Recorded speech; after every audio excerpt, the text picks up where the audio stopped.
बहुत पुरानी बात नहीं है, बल्कि अभी पहले लॉकडाउन 2020 की बात है। मैं मुंबई में नौकरी करता था, लेकिन लॉकडाउन की वजह से सभी कार्यालय बंद हो गए थे, खाने पीने की चीजें मिलना बंद हो गई थी। इसके अलावा आने जाने के सभी साधन बंद हो गए थे।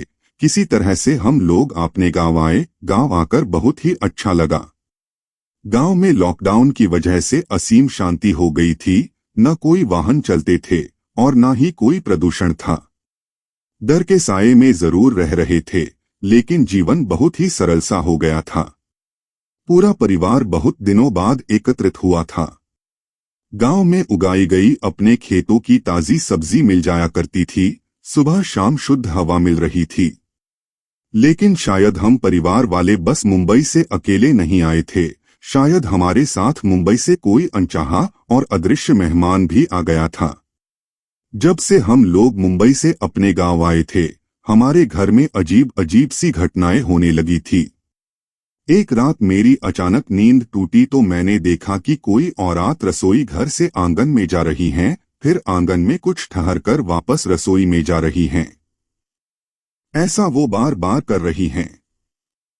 मुझे लगा घर का कोई सदस्य होगा, संभव हो भाभी हो। ऐसा सोचकर मैं सो गया। अगली सुबह घर वाले जब उठे तो पता चला कि घर की सारी चीजें अस्तव्यस्त हैं, लेकिन घर से कुछ भी चोरी नहीं हुआ था। इसके बाद सुबह से ही हमारा पालतू कुत्ता घर की तरफ मुंह करके भौंकाता ही रहा और शाम होते होते वह मर गया। हम सभी लोग ताजुब और आश्चर्य में थे कि आखिर यह क्या हो रहा है। शाम होते ही अचानक से सभी गाय और बछड़े रंभाने आवाज निकालना लगे, और शाम को जब दूधलगाने वाला आया तो उसने बताया कि एक भी गाय ने आज दूध नहीं दिया है। हमारे घर में 11 गाय उस समय दूध दिया करती थी, लेकिन आज शाम को एक भी गाय ने दूध नहीं दिया। इधर जब अंधेरा होने लगा तो घर की लाइट जलाई गई, तो घर की कोई भी बल्ब सही तरीके से नहीं जल रहे थे, बार बार बुझ के फिर से जल जाते। किसी तरह से हम लोगों ने सब्र किया कि फिर कुछ ऐसा हुआ कि हमारे होश उड़ गए। रात को पूरे घर में इतने चिड्डे आ गए कि खाना बनाना मुश्किल हो गया। सब्जी में इतने चिड्डे पड़ गए थे, कोई गिनती ही नहीं। घर के सभी लोगों ने रोटी और प्याज खाकर गुजारा किया। अब हमारे घर के बुजुर्ग, हमारे दादाजी ने अपनी शंका जाहिर की कि निश्चित रूप से कुछ न कुछ तो गड़बड़ है। उन्होंने कहा कि मुझे तो लग रहा है कि कोई न कोई बुरी आत्मा है जो किसी के साथ घर तक आ गई है। दादा की इस बात को सुनते ही सबको विश्वास होने लगा थी कि निश्चित रूप से यही बात है। दादाजी ने कहा कि कल सुबह होते हैं, दद्दन भूत बाबा को बुलाकर लाएंगे। वो ही अब बता पाएंगे कि आखिर घर में यह सब क्या हो रहा है। तभी मुझे कल रात की बात याद आ गई जब मैंने अपने नींद भरी आंखों से किसी औरत को आंगन और रसोई में बार बार आते जाते देखा था। मैं तुरंत उस घटना के बारे में सबके सामने बता दिया, तो घर की सभी औरतों ने माना कर दिया और कहा कि वो तो रात 10 बजे के बाद रसोई गई ही नहीं थी।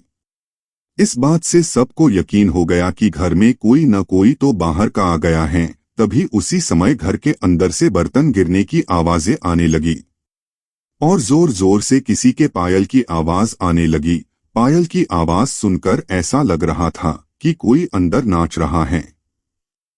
तभी अंदर से एक लोटा जैसा कोई बर्तन आया और मेरे पास से होकर मेरे पीछे रखे एक मटके से टकरा गया और जोर की आवाज आई।